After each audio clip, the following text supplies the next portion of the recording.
সুপ্রিয় শিক্ষার্থীরা, আজকে ক্লাসে তোমাদেরকে স্বাগত জানাচ্ছি। তোমরা জানো যে গতদিন আমরা আয়নিক যৌগের সমযোজী বৈশিষ্ট্য কিভাবে প্রকাশ পেতে পারে সে বিষয় নিয়ে আলোচনা করছিলাম। তো আয়নিক যৌগের সমযোজী বৈশিষ্ট্য যেটা দ্বারা ব্যাখ্যা করা যায় সেটি হচ্ছে পোলার আয়ন বা ধ্রুবায়ন বলা হয়, আর একভাবে বলা যায় আয়নের বিকৃতি।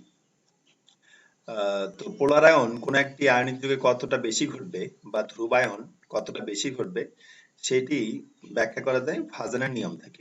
তো আমরা গতদিন ফাজানের যে চারটি নিয়ম আছে বা চারটি নীতি আছে বা চারটি সূত্র আছে, সেই চারটির মধ্যে প্রথমটি কিন্তু আলোচনা করেছিলাম। তো আজকে এরপর থেকে ধারাবাহিক আলোচনা করব। দেখো, প্রথমে একটি ফাঁকা পেজ রেখেছি।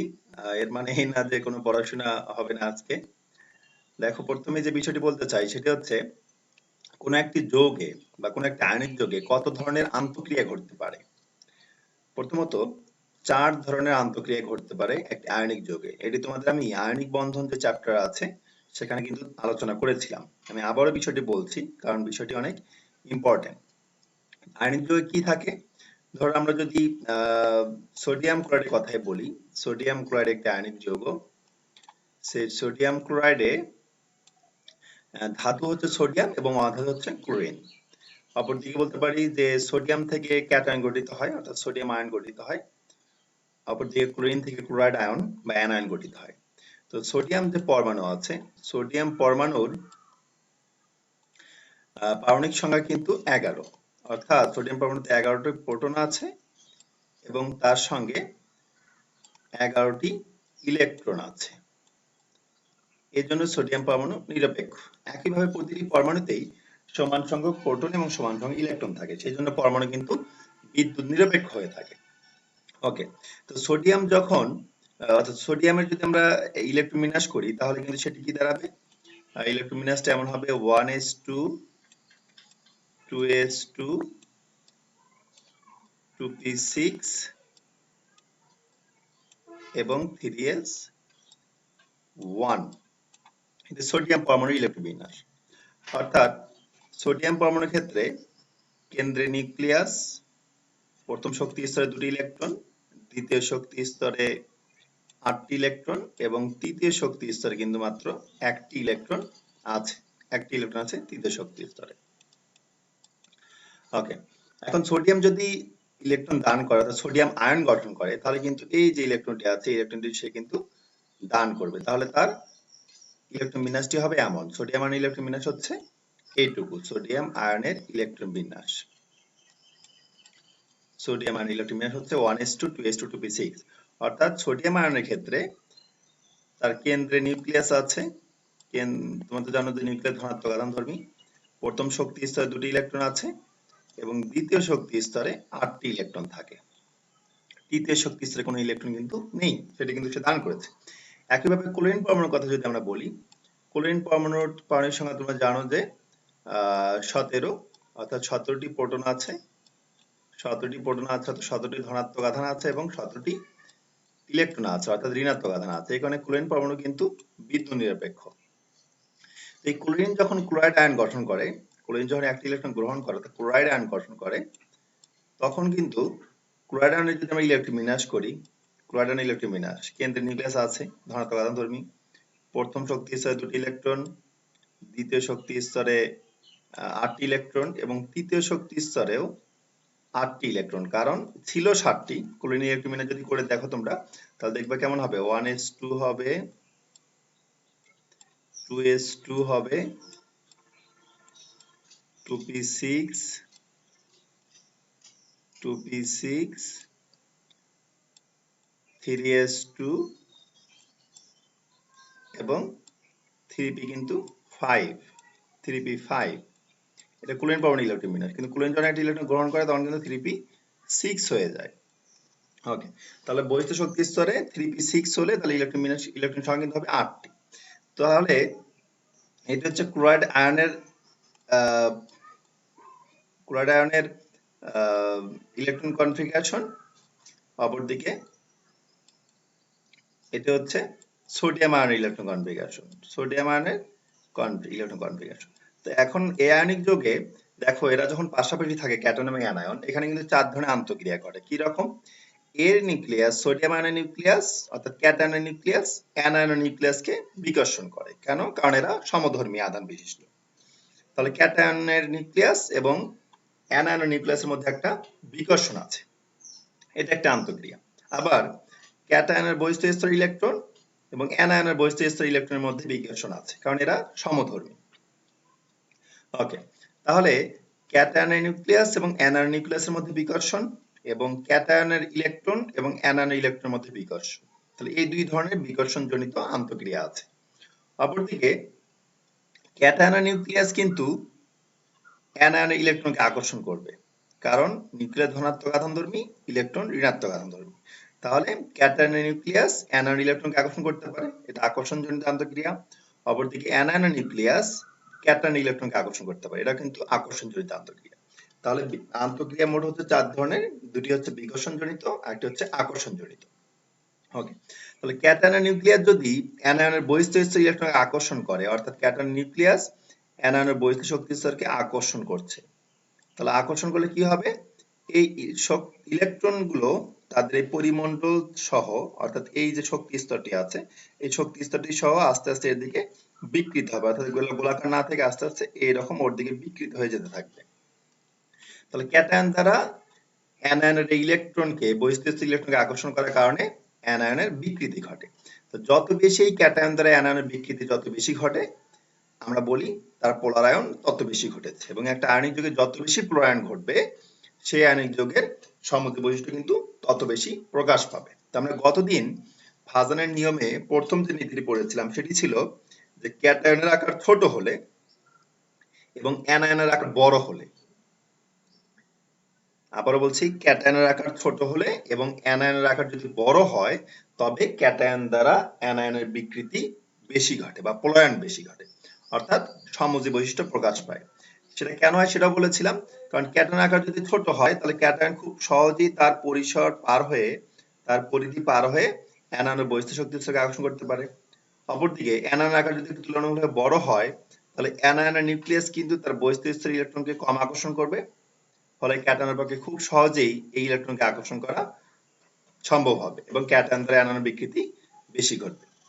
ওকে, আজকে আমরা দ্বিতীয় সূত্রে ব্যাখ্যা করব। দ্বিতীয় সূত্র কি?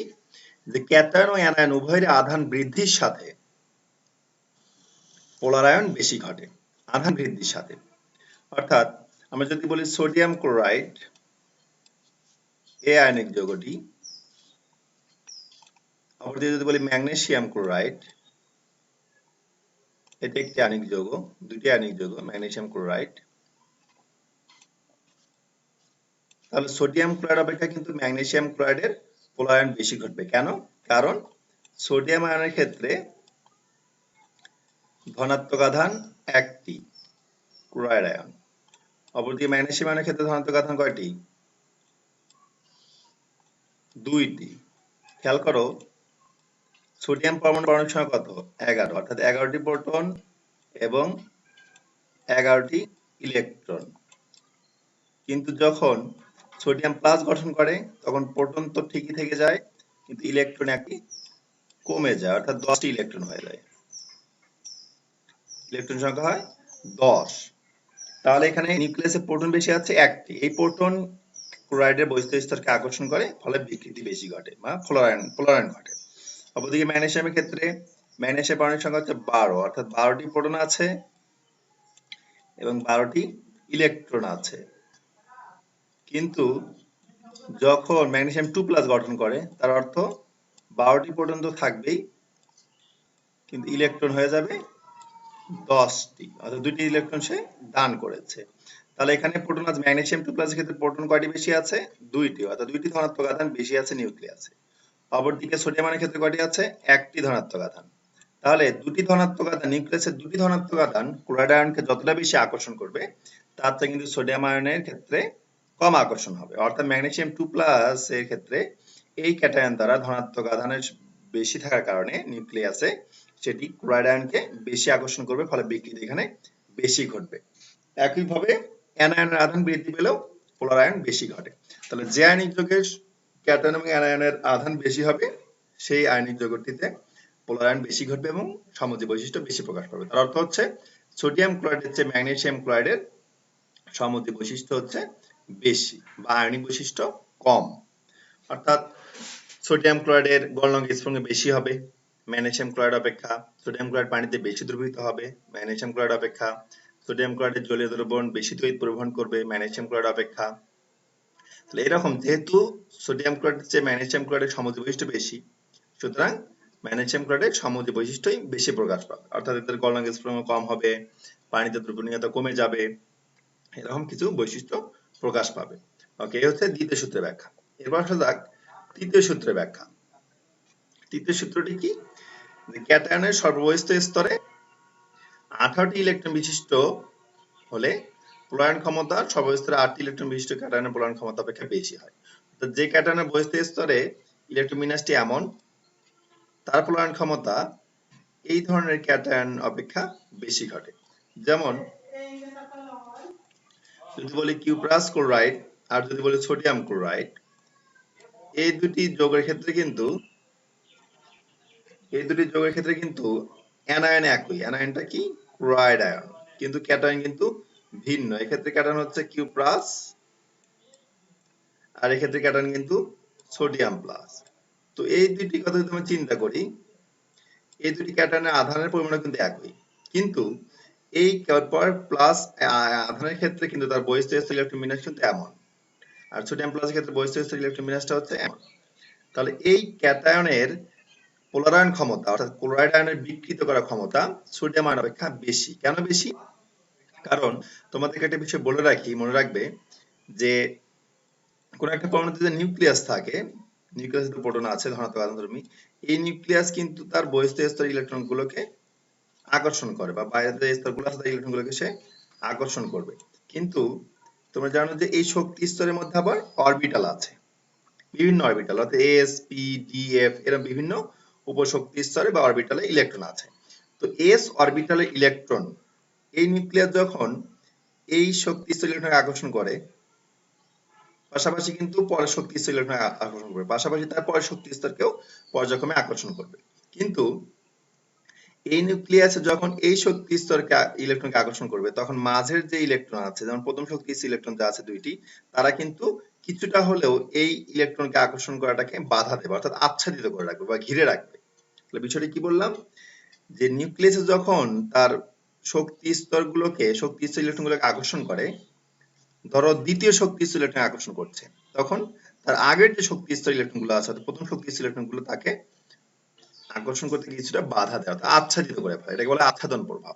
তো দেখা গিয়েছে এস অরবিটাল ইলেকট্রন নিউক্লিয়াসে বেশি আচ্ছাদিত করে রাখতে পারে, তার চেয়ে কম পারে পি অরবিটাল ইলেকট্রনকে, তার চেয়ে কম পারে ডি অরবিটাল ইলেকট্রনকে, এবং সবচেয়ে কম আচ্ছাদিত করে রাখতে পারে নিউক্লিয়াসকে এফ অরবিটাল ইলেকট্রন। তাহলে যেহেতু এই কিউপ্রাস আয়নের ক্ষেত্রে তার বহিস্থ ইলেকট্রনগুলো ডি অরবিটালে আছে, অর্থাৎ এই বহিস্থ ইলেকট্রনগুলো কপার আয়নের নিউক্লিয়াসকে কম আচ্ছাদিত করে রেখেছে, ফলে কপার আয়নের নিউক্লিয়াসের প্রোটন খুব সহজে ক্লোরাইড আয়নকে আকর্ষণ করে তার বিকৃতি করে এবং প্রয়াণ ঘটায়। অপরদিকে সোডিয়াম আয়নের ক্ষেত্রে বহিস্থ ইলেকট্রনগুলো আছে কোথায়? পি অরবিটালে। তাহলে পি অরবিটালে ইলেকট্রন ডির চেয়ে কিন্তু বেশি আচ্ছাদিত করে রাখতে পারে নিউক্লিয়াসকে, ফলে নিউক্লিয়াস খুব সহজেই ক্লোরাইড আয়নকে বা সোডিয়াম আয়নের নিউক্লিয়াসের প্রোটন খুব সহজেই ক্লোরাইড আয়নের বহিস্থ স্তরের ইলেকট্রনকে কিন্তু আকর্ষণ করতে পারে না, অর্থাৎ এর প্রয়াণ ক্ষমতা কম। ওকে, তাহলে এটা আমরা জানলাম, যেমন এখানে বিষয়টি উল্লেখ করা আছে। ওকে, এবার দেখ চতুর্থ সূত্রের ব্যাখ্যা। চতুর্থ সূত্রটি কি? যে মাধ্যমের ডাইইলেকট্রিক ধ্রুবকের মান বেশি হলে আয়নিক যৌগের প্রয়াণ ক্ষমতা কমে যায়। মাধ্যমের ডাইইলেকট্রিক ধ্রুবক বিষয়টি হচ্ছে যে যৌগের ডাইইলেকট্রিক ধ্রুবকের মান যত বেশি, সেই যৌগের পোলারিটি তত বেশি। আমি আবারও বলছি, যে যৌগের বা যে মাধ্যমের ডাইইলেকট্রিক ধ্রুবকের মান যত বেশি, সেই যৌগের বা সেই মাধ্যমের পোলারিটি তত বেশি, অর্থাৎ দ্বিমেরুকরণটা বেশি। তো মাধ্যমের ডাইইলেকট্রিক ধ্রুবকের মান বেশি হলে আয়নিক যৌগের প্রয়াণ ক্ষমতা কেন কমে যায়? কারণ খেয়াল করো, সোডিয়াম ক্লোরাইডকে যদি পানিতে দিই, পানি একটি পোলার যৌগ, তাহলে সে কি হবে? বিশ্লেষিত হয়ে যাবে, সোডিয়াম আয়ন এবং ক্লোরাইড আয়ন হিসেবে বিস্তৃত। বিশ্লেষিত হয়ে যাবে। মানে এই ক্যাটায়নকে কারা কি রাখবে? পানির ঋণাত্মক অংশ দিয়ে। পানির ঋণাত্মক অংশ কি? পানির ঋণাত্মক অংশ হচ্ছে অক্সিজেনের অংশটা দিয়ে। তাহলে পানির ঋণাত্মক অংশটা দিয়ে অর্থাৎ অক্সিজেনের সাইডটা দিয়ে ক্যাটায়নকে আকর্ষণ করে রাখবে। এই ক্যাটায়নকে যদি আকর্ষণ করে রাখে, অপরদিকে ক্লোরাইনকে আকর্ষণ করবে পানির ধনাত্মক অংশটা দিয়ে। পানির ধনাত্মক অংশটা কোন দিকেরটা? হাইড্রোজেনের অংশটা হচ্ছে ধনাত্মক অংশ। তাহলে কোন একটা পোলার দ্রাবকের ধনাত্মক অংশ, পোলার দ্রাবকের ধনাত্মক অংশ লবণের বা আয়নিক যৌগের ঋণাত্মক আয়নকে আকর্ষণ করে, অপরদিকে পোলার দ্রাবকের ঋণাত্মক অংশ আয়নিক যৌগের ক্যাটায়নকে আকর্ষণ করে। তাহলে এটা যদি এদিকে আকর্ষিত হয় এবং এই ক্যাটায়নটি যদি এইদিকে আকর্ষিত হয়, তাহলে এই সোডিয়াম আয়নের নিউক্লিয়াস দ্বারা ক্লোরাইড আয়নের বহিস্থ স্তরকে যে আকর্ষণ করা বা বিকৃতি করা, এটা কিন্তু কমে যাবে। তাহলে কি জানলাম? যে মাধ্যমের ডাইইলেকট্রিক ধ্রুবকের মান বেশি হলে বা পোলারিটি বেশি হলে, তাহলে সেই পোলার দ্রাবক কিন্তু ক্যাটায়ন দ্বারা অ্যানায়নের বিকৃতি বা পোলারায়নটা ঘটতে দেয় না, ফলে পোলারায়ন ক্ষমতা কমে যায়। ওকে, তাহলে এই চারটি সূত্র মাধ্যমে কোন একটা আয়নিক যৌগের সমদ্বিবৈশিষ্ট্য প্রকাশ পাচ্ছে কিনা, বা কোন আয়নিক যৌগের চেয়ে কোন আয়নিক যৌগের সমদ্বিবৈশিষ্ট্য বেশি আছে, এগুলো ব্যাখ্যা করা যেতে পারে। ওকে, এখানে একটা বিষয় গুরুত্বপূর্ণ, সেটা হচ্ছে কোশ্চেনগুলো এভাবে থাকে, বলা হয় যে দুটি যৌগ দেয়া থাকে, মনে করো আয়নিক যৌগের, ধরে এমন দেয়া আছে যে লিথিয়াম ক্লোরাইড এবং সোডিয়াম ক্লোরাইড, এভাবে বলা আছে লিথিয়াম ক্লোরাইড ও সোডিয়াম ক্লোরাইড যৌগগুলোর মধ্যে কোনটি পানিতে অধিক দ্রবণীয়, এভাবে বলা আছে। তো দুটি আয়নিক যৌগ, স্বাভাবিকভাবে এই দুটি পানিতে দ্রবীভূত হবে, কিন্তু কোনটি বেশি দ্রবীভূত হবে? তখন আমাদের দেখতে হবে এই দুটির মধ্যে কোনটিতে সমদ্বি বৈশিষ্ট্য বেশি। স্বাভাবিকভাবে এই দুটির মধ্যে লিথিয়াম ক্লোরাইডের সমদ্বি বৈশিষ্ট্য বেশি, কারণ লিথিয়ামের আকার ছোট, ক্যাটায়নের আকার ছোট। যার মধ্যে সমদ্বি বৈশিষ্ট্য বেশি তারা তো পানিতে কম দ্রবীভূত হবে, কারণ আমরা জানি সমদ্বি যৌগগুলো পানিতে কম দ্রবীভূত হয়। তাহলে যার মধ্যে আয়নিক বৈশিষ্ট্য বেশি থাকবে বা সমদ্বি বৈশিষ্ট্য কম থাকবে, সেটি পানিতে বেশি দ্রবীভূত হবে। তাহলে এই দুটি যৌগের মধ্যে সোডিয়াম ক্লোরাইড বেশি আয়নিক বা এর মধ্যে সমদ্বি বৈশিষ্ট্য কম আছে, তাহলে বেশি আয়নিক হলে তারা পানিতে অধিক দ্রবণীয়, তাহলে লিথিয়াম ক্লোরাইড অপেক্ষা সোডিয়াম ক্লোরাইড পানিতে অধিক দ্রবণীয়। তাহলে এই ধরনের কোশ্চেন থাকতে পারে। আর বলতে পারে লিথিয়াম ক্লোরাইড এবং সোডিয়াম ক্লোরাইডের মধ্যে কোনটি গলনাঙ্ক বা স্ফুটনাঙ্ক বেশি হয়? আমরা জানি যে আয়নিক যৌগের গলনাঙ্ক স্ফুটনাঙ্ক বেশি সমদ্বি যৌগ অপেক্ষা। তাহলে দুটি আয়নিক যৌগের মধ্যে যে আয়নিক যৌগটিতে আয়নিক বৈশিষ্ট্য বেশি, তাহলে সেটি গলনাঙ্ক স্ফুটনাঙ্ক বেশি হবে। তাহলে এই দুটি যৌগের মধ্যে সোডিয়াম ক্লোরাইডের আয়নিক বৈশিষ্ট্য বেশি বা সমদ্বি বৈশিষ্ট্য কম, সেই জন্য এটি গলনাঙ্ক স্ফুটনাঙ্ক বেশি। ওকে, তাহলে এভাবে এই ধরনের কোশ্চেন গুলো আমাদের ব্যাখ্যা করতে হবে। ওকে, তাহলে আজকে এ পর্যন্তই। আগামী দিন ইনশাআল্লাহ আমরা পরের টপিকস নিয়ে আলোচনা করব। সে পর্যন্ত তোমরা সুস্থ থাকবে এবং ভালো থাকবে এবং নিরাপদে থাকবে। ধন্যবাদ সবাইকে।